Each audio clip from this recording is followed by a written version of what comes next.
welcome to my channel if you're new, and if you're a subscriber of mine, thank you so much for your continued support. As you should know by now, today's video is gonna be a haul. Without any further ado, let's jump up into it then. First off, I'm gonna start out with everything that I got at the MAC store, because I know y'all girls love MAC and go crazy over MAC. So the first thing I want to show you is this MAC Prep and Prime Fix Plus. This was a special edition one that came out in June, I think, or July. And this is the cucumber scented one. I love everything cucumber scented, so I had to get it. I love Fix Plus just for, you know, if you're hot and you just want a little refresher for your makeup so you don't feel all gross and stuff. This is really good for that. Next thing I'm gonna show you guys is this MAC Studio Water Weight SPF 30 foundation, broad spectrum SPF 30. This is a long name. This is their new foundation. It just came out about 2 weeks ago. This is what the bottle looks like. It is a frosted glass and it has a dropper top. I like how it feels on the skin. I like the texture of it. I don't mind the finish, but we'll see how my skin feels about it tomorrow. Next up is this Prep and Prime pen. This is in the shade Peach Luster. I have a dark mark on my nose from my glasses. I think they're becoming a little bit too heavy and just the pressure from being in the same spot over and over again. So I kind of wanted something that would help me to neutralize that color before my foundation. So I thought I would give this one a try. So far so good. I'm really liking it. Next up is the MAC Prolong Wear Nourishing Waterproof Foundation. And this one, oh my goodness, let me tell you guys. I was trying to locate this at the end of July just before I went on my trip to Antigua, and no store had it. Nobody had it. It was nowhere to be found. It was sold out everywhere, even online. So as soon as I got back, I was really happy to get my hands on this. I made sure to try it when I was moving around a lot those days, and honestly, it held up. I really think it's waterproof. It's a great foundation. The last thing I got from MAC is the Oval 6 brush. This is what the box looks like. I don't know how come I never heard about this brush before, but my cousin Sophia actually put me onto this brush. And then when she showed it to me, I was weirded out by the shape of it, but then I was super intrigued because she said it worked so well and gave her such an airbrush finish when she tried it at MAC. And I used it actually today to apply that Studio Water Weight, but I just put it back in the box for the purposes of this video. I don't know why, but the handle just says MAC on it, and this is what the brush head looks like. Instead of putting it in my brush holder, I put it back in the box like this, which would then make the foundation go down in here. By right, I am supposed to clean my brushes after every use. I definitely don't do that, which is really bad, but I'm gonna start doing that. Because it's the right thing to do. Okay, that's all I have from MAC, so now I'm gonna move on to my Ulta purchases. The first thing I got from Ulta is this Brush Bath Purifying Cleanser by It Cosmetics. And this is what it looks like up close. It's just a spot cleaner for your brushes, which kind of ties into what I just said about me needing to start cleaning my brushes more. You just get a piece of paper towel, spray it on the paper towel, and wipe your brushes clean after every use. And that way you can save yourself the bacteria and the buildup and stuff like that. And even though you're not supposed to, you can kind of stretch out deep cleanse of your brushes. I'm gonna be real with you. I don't wear makeup every day, and therefore I don't see the need to wash my brushes every week. So I can feel less guilty about deep cleaning my brushes once or twice a month. The other 4 things that I got from Ulta are all Real Techniques brushes. So the first thing I want to show you is one of their eye brushes. It is a dome crease brush, and I don't have anything like this, which is why I got it. And it's super heavy, so you can tell it's good quality. And I really liked the fact that it was silver, and this is the 201 brush. So I thought it would be really good, you know, to get up in here, really smoke out your crease. So that's why I got this one.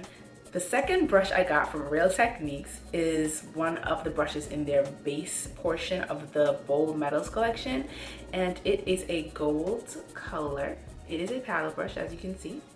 Nice and thin at the side, nice and fluffy this way, and it's a super nice gold color, and it's really, really soft actually. I feel like you can use this for powder as well as like contouring your cheeks, and you would be good. The next brush I got is the 300 brush in the same collection. I am absolutely in love with the color of this brush. This rose gold is so pretty. And this is a blush brush. It is actually kind of similar to the powder brush, just a smaller version. Also has the flat side. I forgot to mention this before, but For each brush color, whatever the handle color is, it kind of goes up into the bristles. So like this one is rose gold, so it comes up pink a little bit before it gets to the white hairs at the end. And I just thought that that was a really nice touch. And the last thing I got from Ulta is another one of the finishing brushes. This is the flat contour brush. Now this is a super dense brush, so I can imagine this would be really good for blending out cream contours. I also got 2 highlighters from Gerard Cosmetics. They're in the shades Lucy and Marilyn. This is what Marilyn looks like. It's more of a light champagne color. Lucy is more of a rose gold color. This is what Lucy looks like in the pen, and this is my absolute favorite one of the two. Like, this is Lucy right here, and that is Marilyn. I feel like I use this one so much and this one gets no love from me just because I love this one.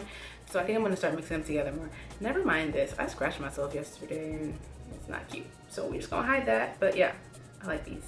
I only got 4 brushes from Morphe. This one is for highlighter. I actually used this today to apply my highlighter, which is why the ends are rose gold. It's the Lucy that I spoke about from Gerard. I really just needed a good fan brush for highlighting, so that's why I got this. Next brush I got is the Morphe M409, a duo fiber buffer brush. And the reason I got this is because I find that my beauty blender, which is like my everything, okay. Let's take a moment for the beauty blender. Unfortunately, the more liquidy foundations that I've been trying, like the Studio Waterweight foundation I showed you, the Beauty Blender just seems to suck it up. So I wanted something that's a lot more densely packed to help me buff in more liquidy or runny foundations. Next up is the Morphe M509 brush, and this is just a pointed or domed fluffy brush. I have a recent obsession with highlighter, if you haven't figured that out by now. I just wanted something like this that would give me a more opaque application for highlighters. Lastly, from Morphe, I got a domed fluffy blending brush, and it's the Morphe M504. This is a little more tapered at the end as opposed to typical blending brushes. Next, I'm gonna show you what I got from Artis. It is the Oval 8 brush in the Elite collection, and it has a mirror finish, and it comes in a box like this. This says Artis on the side. In the front, it just has a picture of the gorgeous, gorgeous, gorgeous brush. This is a close-up of what the handle looks like. It actually kind of looks like a giant toothbrush. Honestly, the first time I saw this, I was like, what are those? But I love how dense the bristles are, how densely packed. It has thousands of bristles, a lot more than normal brushes. It's super, super soft, and I cannot wait to use it. The last few things I got were from the drugstore or miscellaneous places. The first thing is this Eco Tools brush. It's just a sponge tip brush, and I actually just got this to set the powder under my eyes. And I feel like it fits perfectly under there, and because it's such a dense sponge, it just picks up a good amount of the product, so I use it mostly for setting under eye concealer or baking, as some people like to call it. Next up is this Ardell eyelash applicator.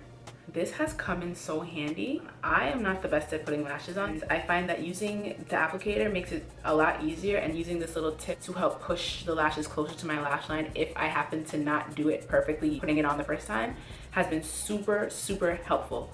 So I really love this. Next is this Maybelline Instant Age Rewind concealer. I'm not gonna lie, YouTube made me buy it. Everybody was talking about how good it was and I wanted to try it. And I feel like the shade range just doesn't work for me. I got one of the darkest colors that they had, and I tried to match it up with the under eye concealer that I usually use. And honey, this was not it at all. So I tried it one time, hate it. I might try to play with it and work with it a little more, see if I end up liking it or can make it work. But for now, it just looks mad chalky on me, and that is not cute. Lastly, I got these from Sally's. These are the popular Whispies. These are my favorite lashes for the moment. That's why I got it in a 5-pack. And yeah, that's pretty much it. That's all I have for part 1 of this haul, or Dolly Bits as I like to call it. If you want to see the things I got from Sephora, stay tuned for part 2.